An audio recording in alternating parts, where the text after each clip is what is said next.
Hello friends, मैं हूं सन्मय प्रकाश और आप देख रहे हैं यूट्यूब चैनल सरकारी जॉब न्यूज़। इस करंट अफेयर्स वीडियो में सबसे इंपॉर्टेंट है भूकंप। 4800 से ज़्यादा लोगों की मौत हो चुकी है। जैसे जैसे घंटे बीतते जा रहे हैं ना, वैसे वैसे इसकी संख्या बढ़ती चली जा रही है। हजारों हजारों मतलब 25,000 से ज़्यादा लोग घायल हो गए हैं, बुरे हाल में हैं। लाशें निकाली जा रही है। जो खंडहर जैसे स्थिति हो गई है, उन सब से जो घायल हैं, बचे हुए हैं, उनको निकालने की कोशिश हो रही है। तो ये स्थिति जो है ना, वहाँ की बेहद ही ख़राब है। और कहाँ पर? तुर्की में। तो उसके बारे में जानेंगे और उसका असर सीरिया पर भी हुआ है। डिटेल में बात करेंगे और ये भी जानेंगे कि भूकंप आता क्यों है, क्यों यहाँ पर भूकंप आया है और इसके बारे में कैसे पता लगाया सकता है। पहले बड़ा कठिन है, लेकिन वैज्ञानिक इस पर काम कर रहे हैं। और रिक्टर स्केल क्या होता है, जो बताया जा रहा है कितने रिक्टर स्केल का भूकंप आया, इन सब पर चर्चा करेंगे। इंपॉर्टेंट है एग्जामिनेशंस के लिए। तो शुरू करते हैं दोस्तों, और पहला क्वेश्चन लेते हैं, सबसे इंपॉर्टेंट। कई और क्वेश्चन हैं, उन सब पर भी चर्चा करेंगे। क्वेश्चन होगा, किस देश में भूकंप की वजह से 4800 से ज़्यादा लोगों की मौत हो गई। हो सकता है कुछ देर बाद अगर ये वीडियो देख रहे होंगे तो ये संख्या और बढ़ चुकी होगी। आंसर है तुर्की और सीरिया। ठीक है, न्यूज़ भी आप देख रहे हैं। यहाँ पर इंडियन एक्सप्रेस ने 4400 कहा, हिंदुस्तान टाइम्स ने 4800 से ज़्यादा कहा। तो ये संख्या जो ना, वो बढ़ती चली जा रही है। कितना रिक्टर स्केल का भूकंप आया था? 7.8 रिक्टर स्केल का भूकंप आया था पहली बार।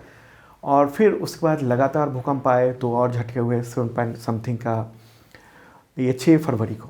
और उसके बाद से अब तक 2 दिनों में छोटे बड़े 243 आफ्टर शॉक्स आ चुके हैं, झटके भूकंप के ही 243। तो कहाँ पर हुआ है और एपी सेंटर कहाँ पर था, यानी केंद्र कहाँ पर था भूकंप का, वो भी देखते हैं। तो मैप के थ्रू देखते हैं। ये रहा प्यारा भारत। और अब चलेंगे हम लोग तुर्की की ओर, सीरिया की ओर, उन सब जगहों पर। और ये है तुर्की, इसकी राजधानी क्या है? अंकारा है। ठीक है, और नज़दीक ले चलते हैं। तो ये इसका जो एपी सेंटर था वो इस जगह पर था, यहाँ पर, इस जगह पर। और उसका नाम क्या है उस जगह का? उस जगह का नाम है गाजियाटेप। और ये सीरिया से मात्र 92 किलोमीटर की दूरी पर, ये तुर्की है और यहाँ पर सीरिया है, इधर इज़राइल है, ओके, इधर इराक है, इस तरफ कहेंगे ईरान है, इसका आर्मेनिया है, जॉर्जिया है, ये ब्लैक सी है। ठीक है, और यहीं पर भूकंप आया और इसका दायरा भूकंप का इतना बड़ा था, जो नुकसान, जो भयानक नुकसान हुआ है उससे। और चूँकि भूकंप तो आया तुर्की में, एपी सेंटर केंद्र था भूकंप इसका, लेकिन उसका जो असर हुआ इन सब इलाकों में हुआ। और इसी वजह से तुर्की और सीरिया में बहुत भयानक असर हुआ, बहुत भयानक नुकसान हुआ। 4800 से ज़्यादा लोगों की मौत हो चुकी है, हज़ारों लोग घायल हैं। आपको बताऊं कि 7000 से ज़्यादा बिल्डिंग धराशायी हो चुके हैं।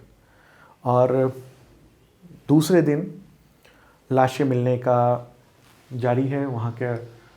ये इस तरीके से भूकंप आया था और कई टन बिल्डिंग, मतलब मलबा जो है ना, दब गया है बिल्डिंग का, और कई टन उसके नीचे जिंदगियां तलाशी जा रही हैं। बूढ़े, महिलाएं, बच्चे जो भी मिल रहे हैं, उनकी हालत को देखते हुए रेस्क्यू टीम के हाथ कांप रहे हैं। तुर्की सरकार ने 7 दिन का राष्ट्रीय शोक घोषित किया। तुर्की को पहले तुर्की कहा जाता था, नाम फिर चेंज हो गया है तुर्की। ठीक है, तो ये हालात हैं वहाँ के। ये देखिए पूरा, मतलब बर्बादी की इंतहा हो गई है।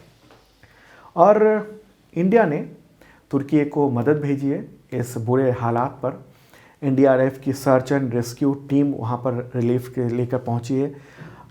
एयरफोर्स का जो C-17 विमान है, C-17, वो तुर्की पहुँचा है। उसमें 100 लोग हैं। इसके अलावा स्पेशली ट्रेंड डॉग स्क्वाड है, जो कि अगर कोई जीवित व्यक्ति है मलबे में फंसा हुआ तो उसको निकालने की कोशिश में मदद हो सकती है।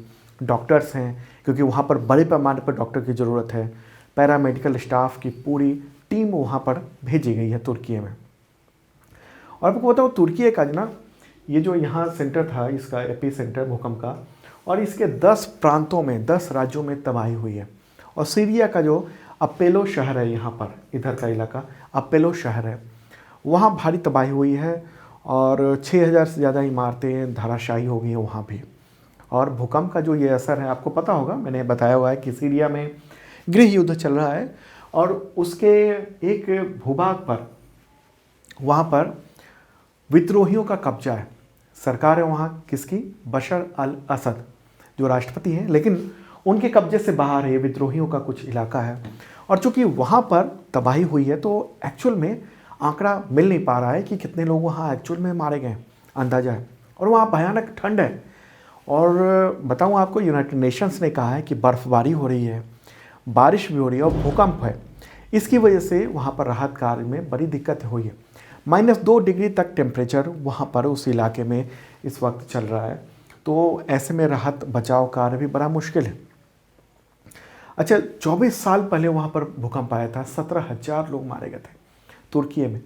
देखिए, भूकंप तो पूरी दुनिया में आते रहे हैं, लेकिन सबसे बड़ा जो तुर्की में नुकसान हुआ था, तुर्की को नुकसान हुआ था, वो 1999 में भी हुआ था। 7.4 रिक्टर स्केल का उसमें भूकंप आया था, 17,000 लोग मारे गए थे।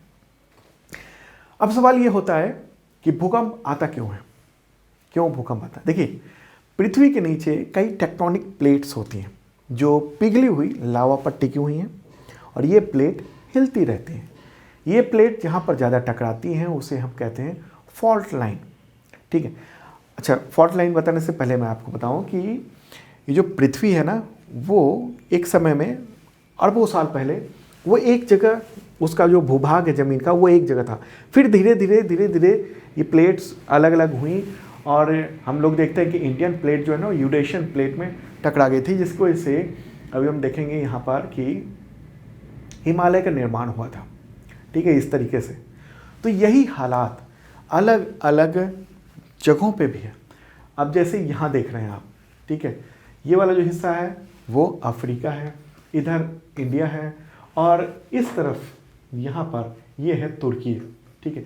तो यही एक फॉल्ट लाइन है, ये वाला हिस्सा जो कि सीरिया से गुजरता है और इसी फॉल्ट लाइन पे, यानी यहीं पर जो प्लेटों की हलचल हुई है और उसी से यहाँ भूकंप आया है। कहाँ पर?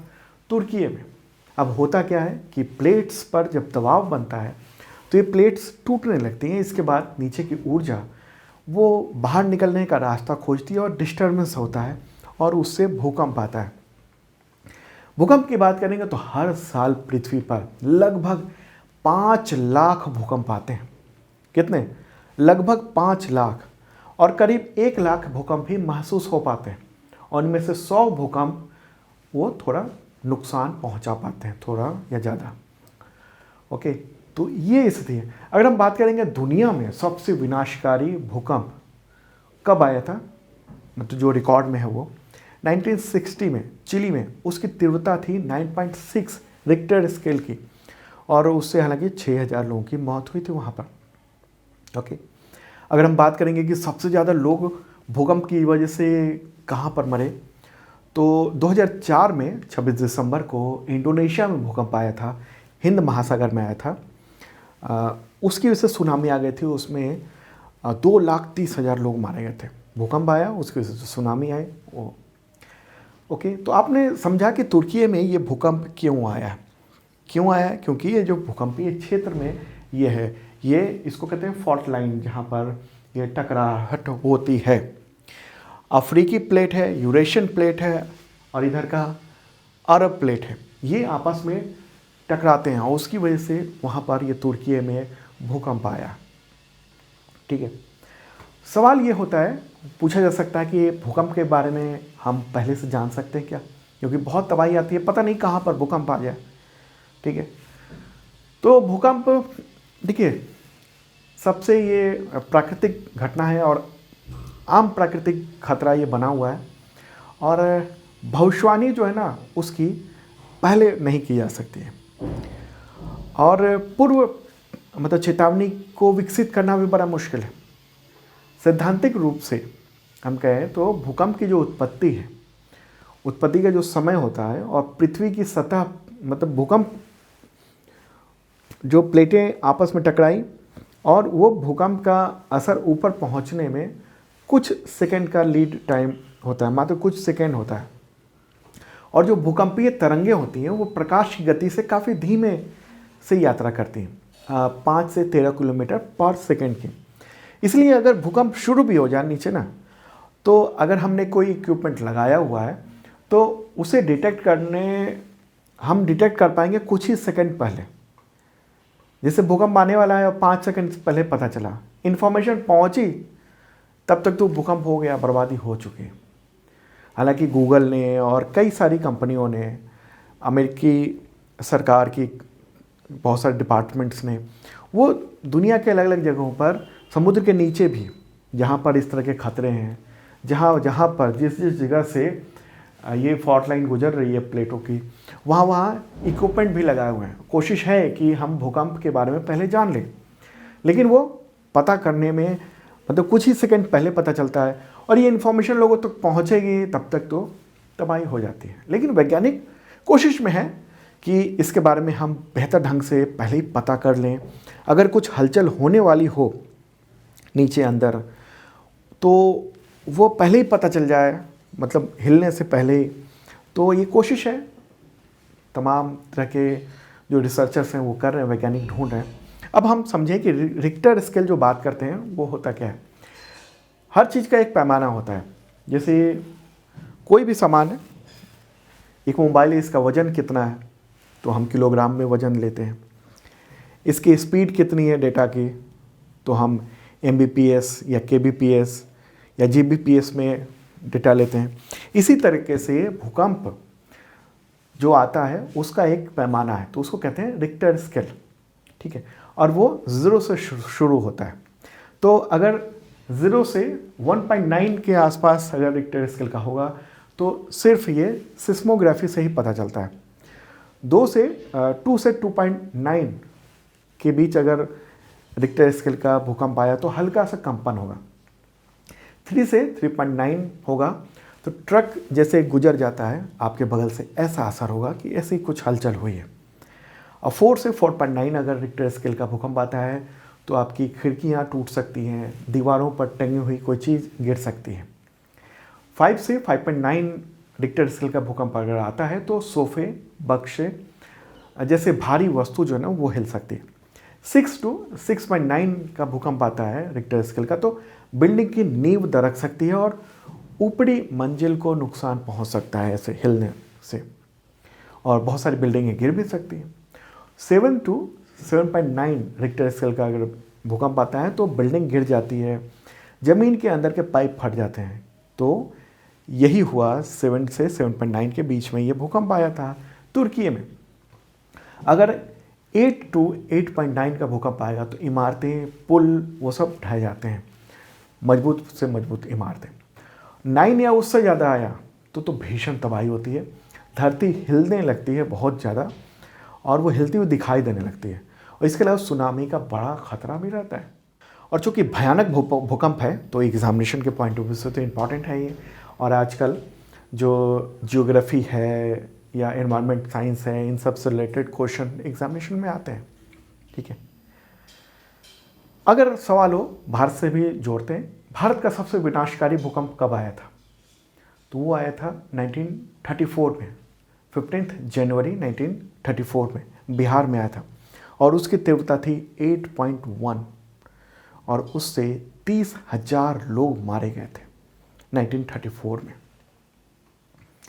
मुझे लगता है पूरी बात आप समझ चुके होंगे इस पूरे मुद्दे पर। चलिए अब आगे बढ़ते हैं, अगला क्वेश्चन लेते हैं। कई क्वेश्चन हैं, उससे पहले आपको इन्फॉर्म कर दूं कि जो भी मैंने बताया वो सब का PDF अवेलेबल है। डेली का PDF फ्री होता है, तो इस वीडियो के डिस्क्रिप्शन में जाइए, वहाँ पर लिंक मिल जाएगा, वहाँ से आप डाउनलोड भी कर सकते हैं PDF, पूरा टेक्स्ट भी मिल जाएगा। और जो सरकारी जॉब न्यूज़ का ऐप है वहाँ डेली का PDF फ्री होता है। अगर आप पुराने PDF भी लेना चाहते हैं, वीकली, मंथली, क्वार्टरली, ईयरली, पिछले साल के और अगले 1 साल तक हो, तो मेंबरशिप है आपके लिए, और इसके थ्रू मिलता है PDF तमाम तरह के, वीकली, मंथली, क्वार्टरली, ईयरली, और मॉक टेस्ट और टेस्ट सीरीज़ तमाम तरह की एग्जामिनेशन के लिए आपके लिए इंपॉर्टेंट टेस्ट सीरीज़, जिसमें करंट अफेयर्स के साथ साथ अलग अलग सब्जेक्ट के भी क्वेश्चन होते हैं, जो भी सिलेबस होता है उन सब का, जैसे UPSC हो गया, SSC हो गया, तमाम स्टेट के एग्जामिनेशन हो गए, उन सब के। और बुक्स पर छूट मिलती है। और हाँ, बुक भी है, 2022 की बेस्ट सेलर है, आपके लिए बहुत काम आएगी।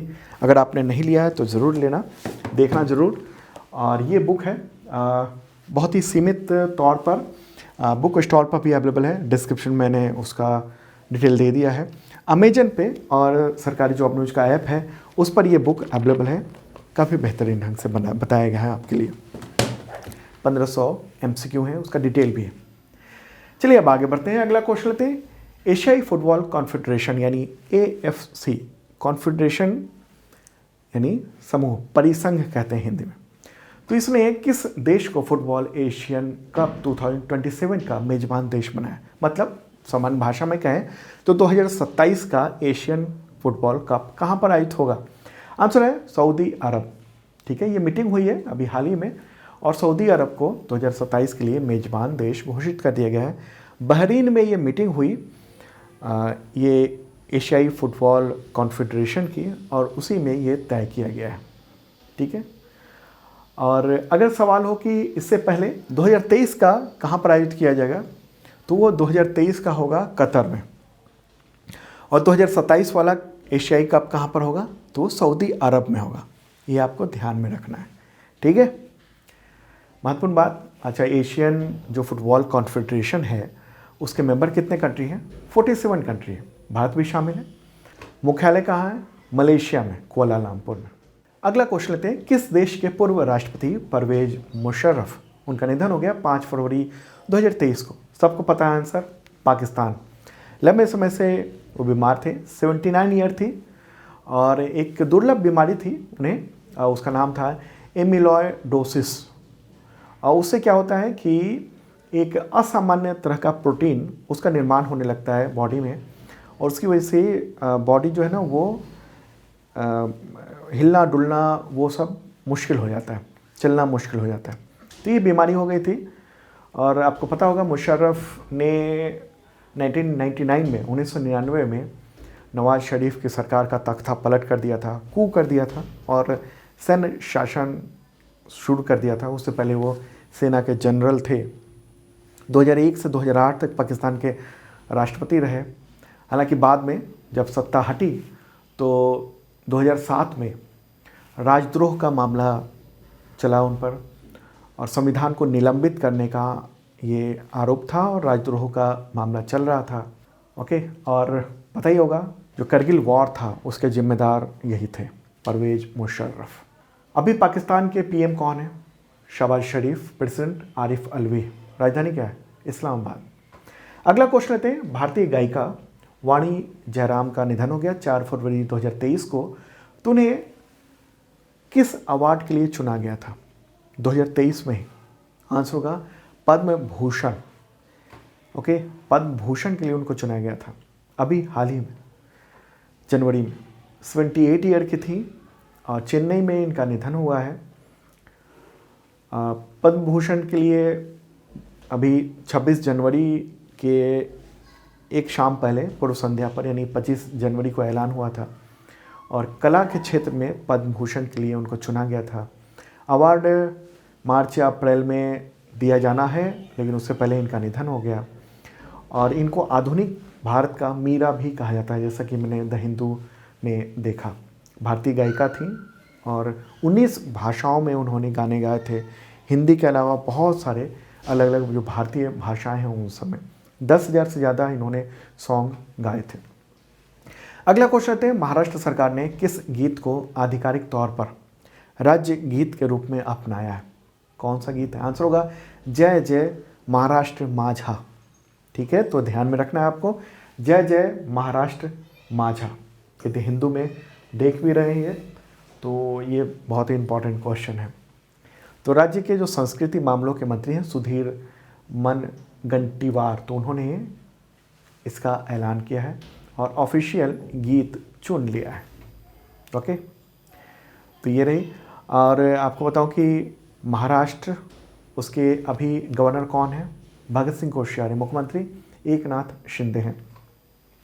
अगला क्वेश्चन लेते हैं। महिला जननांग विकृति के लिए जीरो टॉलरेंस का अंतर्राष्ट्रीय दिवस कब मनाया जाता है? आंसर होगा 6 फरवरी। ठीक है, संयुक्त राष्ट्र ने इस दिवस की घोषणा की हुई है।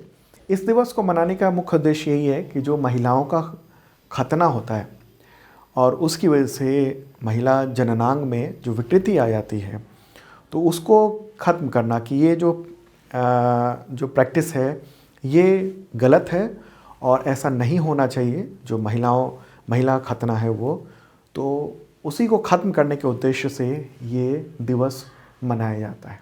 अगला क्वेश्चन लेते हैं, सुरक्षित इंटरनेट दिवस वर्ष 2023 में कब आयोजित किया गया? आंसर होगा 7 फरवरी। ठीक है, 2023 की बात हो रही है। वैसे अगर हम बात करेंगे कि कब मनाया जाता है, तो हर वर्ष फरवरी के दूसरे सप्ताह के दूसरे दिन मनाया जाता है। ठीक है, तो ये 7 फरवरी को इस बार आयोजित किया गया है और ये सुरक्षित इंटरनेट दिवस का 20वां संस्करण ये हुआ है। अगला क्वेश्चन लेते हैं, किस राज्य के पूर्व मुख्यमंत्री एम करुणानिधि की स्मृति में मेमोरी में प्रस्तावित कलम स्मारक को लेकर विवाद हुआ है? अभी भी चल रहा है विवाद, जनवरी फरवरी में भी। आंसर होगा तमिलनाडु। ठीक है, और न्यूज़ देख रहे हैं आप इंडियन एक्सप्रेस में, ये पेन स्मारक, उसको लेकर एक जन सुनवाई भी हुई है और चेन्नई में तमिलनाडु प्रदूषण नियंत्रण बोर्ड के द्वारा ये आयोजित किया गया था। और ये है कि जो दिवंगत यानी निधन हो चुका है डीएमके के संरक्षक एम करुणानिधि और पूर्व मुख्यमंत्री वहाँ के, तो उन्हीं का स्मारक बनना है मरीना बीच से दूर बंगाल की खाड़ी में करीब 360 मीटर की दूरी पर मतलब समुद्र तट से दूर समंदर में ही ये बनना है।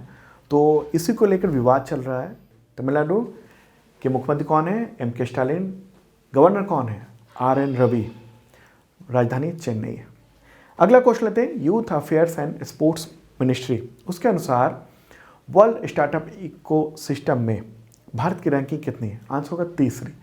केंद्रीय मंत्री अनुराग ठाकुर ने अभी हाल ही में इसके बारे में बताया, न्यूज़ भी आप देख रहे हैं द हिंदू में, और उनका कहना है कि इंडिया 3रे पोजीशन में है वर्ल्ड स्टार्टअप इकोसिस्टम में।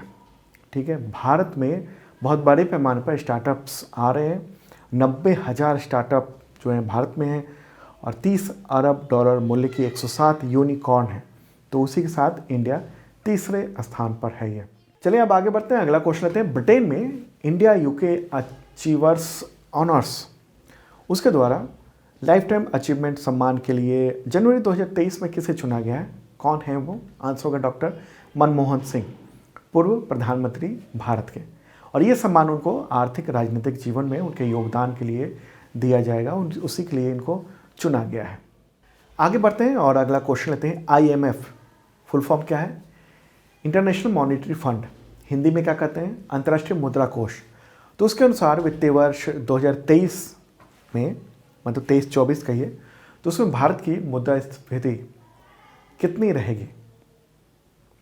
आंसर होगा इसका 5%। ठीक है, तो इंटरनेशनल मॉनिटरी फंड ने वर्ल्ड इकोनॉमिक आउटलुक जारी किया है और दुनिया में जो महंगाई की स्थिति है वो कैसी रहने वाली है, इन्फ्लेशन की स्थिति क्या रहने वाली है, तो उसके बारे में ये बताया गया है। ठीक है, तो 2023 में 5% रहने की उम्मीद है और 2024 में ये 4% रहने की उम्मीद है, ऐसा कहना है IMF का, इंटरनेशनल मॉनिटरी फंड का। ठीक है, तो ये इम्पॉर्टेंट बात रही। महंगाई ये या कहें मुद्रास्फीति क्या है? मुद्रास्फीति यानी उसको एक दूसरे ढंग से महंगाई भी कह सकते हैं। होता यह है कि अर्थव्यवस्था में समय के साथ वस्तुओं और सेवाओं की जो कीमत है वो सामान्य से ज़्यादा अगर बढ़ोतरी हो जाए तो उसको मुद्रास्फीति कहेंगे या इन्फ्लेशन कहेंगे, मतलब सामान का रेट बढ़ जाना, महंगाई बढ़ जाना।